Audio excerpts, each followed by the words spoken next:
C'est un ambassadeur 3 en 1 que nous avons choisi de mettre à l'honneur puisqu'il est à la fois artiste, entrepreneur et expatrié. Il s'agit de Fouad Siti, un peintre-graffeur reconnu internationalement, qui s'était prêté au jeu de l'interview du fauteuil rose en 2020.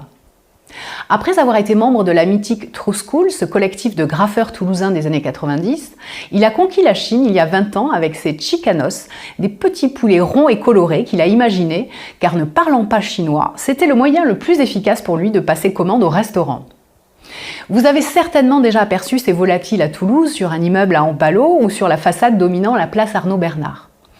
Depuis 2016, il est à la tête d'une résidence d'artistes appelée Jardin Orange à Shenzhen, à côté de Hong Kong, où il invite des artistes de street art venus de tous horizons, y compris de Toulouse. Il travaille dans le monde entier et fourmille de projets, dont des expositions à Genève et à Shanghai en 2022. Mais son projet le plus fou, c'est la préparation d'un film d'animation en collaboration avec le géant américain Universal, dont la sortie en salle est prévue en décembre 2023. Les héros de cette aventure ne sont autres que les Chicanos, qui vont tout mettre en œuvre pour parvenir à voler, en intégrant notamment la secte I Believe I Can Fly.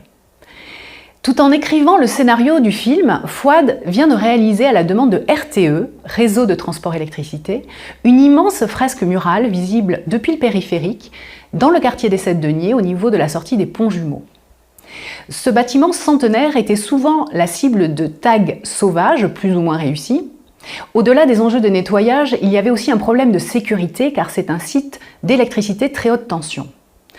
Avec cette fresque, RTE entend montrer qu'on peut concilier le service public avec une forme de liberté et d'humour, mais aussi donner une meilleure image de Toulouse aux visiteurs.